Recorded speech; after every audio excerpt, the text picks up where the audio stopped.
3 Venezuelan warships appear on radar at 4:23 a.m.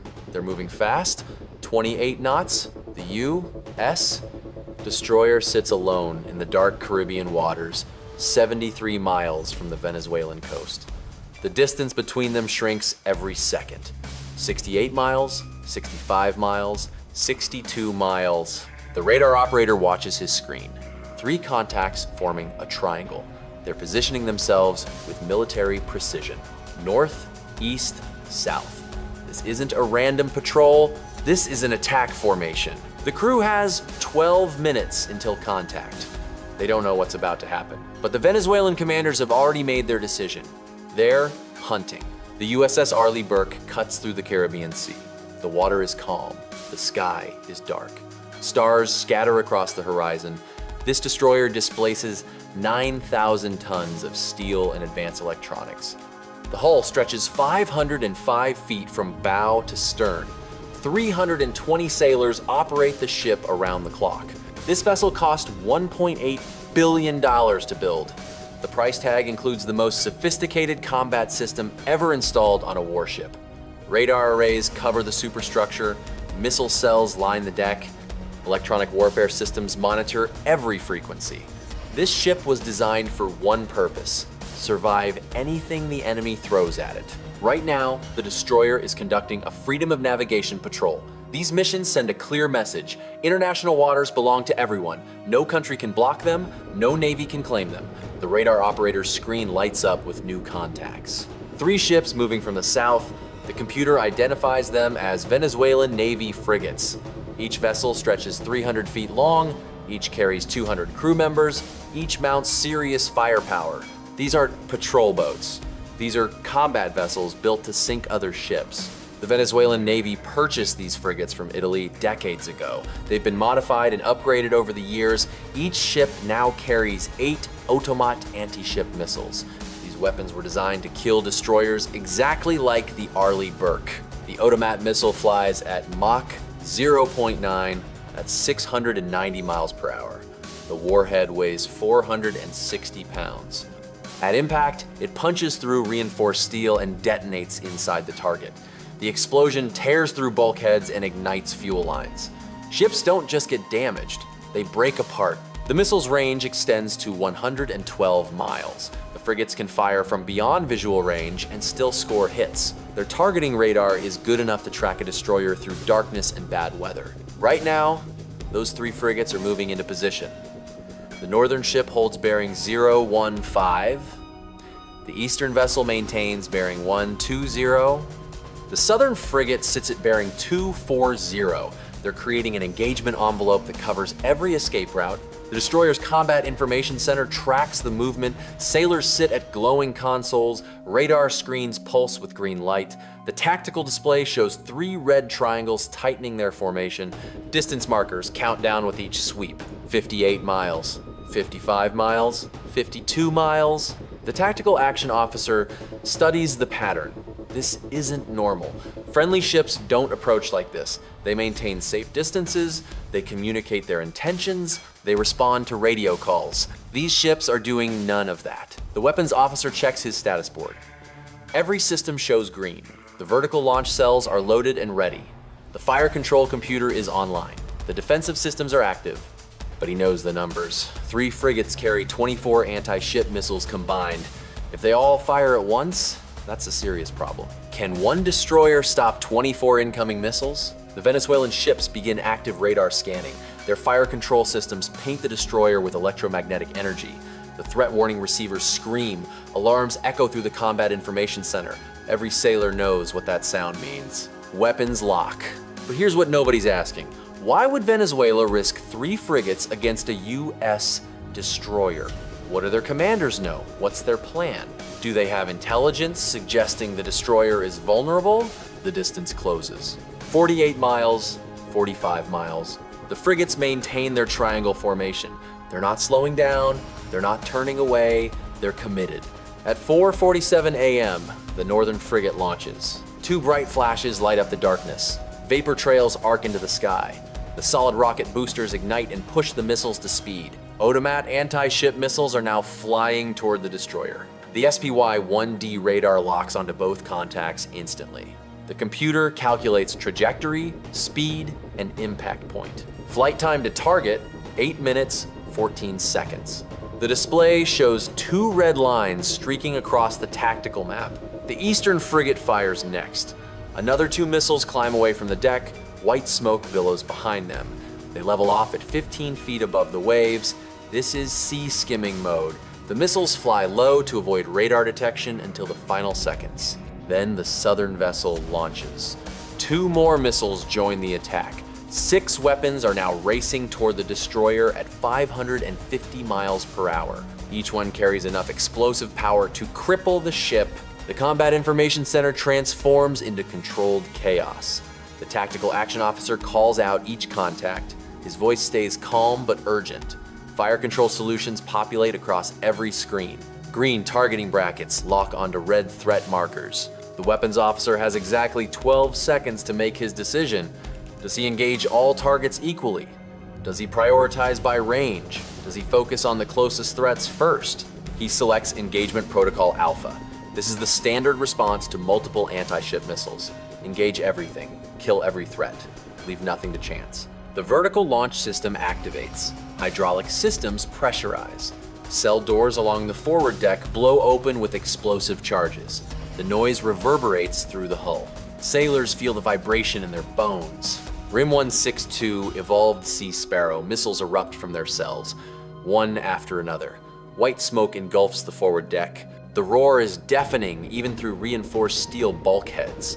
The smell of rocket propellant fills the air. 24 interceptor missiles launch in 47 seconds. Each one targets a specific incoming threat. The fire control computer assigns weapons automatically. It calculates intercept points based on speed and trajectory. It factors in wind conditions and radar cross-section. The interceptors climb to altitude and then pivot downward. They're diving toward their targets at Mach 4, that's 3,000 miles per hour. The closing speed between interceptor and target exceeds 4,000 miles per hour. Radar tracks everything simultaneously. Green friendly markers chase red hostile markers across the display. The tactical action officer watches the distances collapse. 42 miles, 39 miles, 36 miles. The first interception happens at 42 miles from the destroyer. An explosion lights up the pre-dawn darkness. Radar contact disappears. The computer confirms the kill and moves to the next target. Second intercept at 39 miles. Another explosion. Another threat eliminated. Third intercept at 36 miles. The pattern continues. Each defensive missile finds its target. Each Otomat missile disintegrates in a ball of fire and shrapnel. The Venezuelan frigates just wasted $12 million worth of weapons, and they accomplished nothing. But what the Venezuelan commanders didn't account for was the destroyer's latest upgrade. The SPY-1DV radar system was installed 6 months ago during a maintenance period. This version can track over 300 targets simultaneously. It can engage 18 threats at the same time. The frigates base their entire attack plan on older intelligence. Their naval headquarters studied the destroyer's capabilities from reports written 3 years ago. Back then, the ship could only handle 12 targets maximum. Attacking with 24 missiles would overwhelm the defenses. Something would get through. That information is now obsolete. The Venezuelan tactical planners made a critical mistake. They assumed the destroyer's capabilities remained static. They didn't account for continuous upgrades and improvements. They didn't consider that, U.S. Navy ships receive software updates and hardware modifications constantly. Their strategy just became worthless. The Aegis combat system represents 40 years of continuous development and refinement. The current version uses phased array radar with electronic beam steering. Instead of mechanical rotation like old radar dishes, the system sweeps the sky electronically at the speed of light. 4 fixed radar panels cover the entire horizon. Each panel contains thousands of individual radar elements. The computer activates these elements in precise sequences to create radar beams that scan in any direction instantly. This radar can detect a baseball-sized object at 165 miles. It can track a missile from launch to impact. It can distinguish between real threats and decoys. It can operate in the heaviest electronic jamming environments. But detection is only the first step. The Aegis system doesn't just track targets, It calculates threat priorities automatically. It assigns weapons based on range and intercept probability. It executes engagement sequences faster than any human crew could manage. The computer processes millions of calculations per second. It factors in missile speed, trajectory, altitude, and sea conditions. It predicts where the target will be in 30 seconds and places an interceptor at that exact point in space. Each RIM 162 evolved Sea Sparrow costs $1.4 million. The destroyer just spent $33.6 million in defensive missiles. But compared to losing a $1.8 billion ship and 320 crew members, that's a bargain. The math is simple. Spend millions to save billions. The Venezuelan frigates aren't finished. Their commanders watch the missile attack fail completely. Every weapon intercepted, every threat destroyed. The destroyer remains undamaged and fully operational. They execute their backup plan. All 3 ships activate their torpedo systems. Tubes flood with seawater. Outer doors open. 6 torpedoes splash into the Caribbean. These weapons move slower than missiles. They travel at 45 knots, but they're harder to detect and nearly impossible to stop once they reach close range. Torpedoes don't need to hit directly. They detonate underneath the target. The explosion creates a gas bubble that breaks the ship's keel. The hull snaps in half. The vessel sinks in minutes. The destroyer's sonar operator picks up the launches immediately. High-speed screws churning through water create a distinctive sound. He calls out bearings and estimated time to impact. 7 minutes until the first torpedo reaches effective range. The captain faces a critical decision. The destroyer cannot outrun torpedoes. Even at maximum speed, the ship only makes 30 knots. The torpedoes are faster and more maneuverable in water. He needs to kill them before they get close. The captain orders deployment of anti-torpedo countermeasures. The tactical officer activates the surface ship torpedo defense system. This technology is classified. Most sailors on the ship don't even know it exists. This is where the engagement takes an unexpected turn. The destroyer launches countermeasure torpedoes from concealed tubes along the hull. These small, high-speed weapons race toward the incoming threats. They don't carry warheads. They don't need to destroy the enemy torpedoes. They just need to confuse them. Each countermeasure torpedo emits powerful acoustic signals that mimic the destroyer's sound signature. The noise pattern matches the ship's propellers, generators, and pumps. To the Venezuelan torpedoes, these decoys sound exactly like the real target. 4 of the 6 torpedoes lock onto false contacts. They chase the decoys away from the destroyer. They waste their fuel following phantoms. Eventually, they run out of power and sink to the ocean floor. 2 torpedoes continue on their original trajectory. Their guidance systems ignore the decoys. They're locked onto the destroyer's actual acoustic signature. Distance to target, 3 miles. Time to impact, 4 minutes. The combat system deploys the final layer of defense. Nixie decoys stream behind the ship on long cables. These devices generate complex noise patterns that confuse torpedo guidance systems. They create phantom targets and false echoes. The remaining torpedoes veer off course. Their sonar can't distinguish between the real ship and the false signals. They circle in confusion. They search for a target that seems to move randomly. Eventually, they exhaust their fuel and sink. Total time from torpedo launch to final neutralization: 6 minutes, 42 seconds.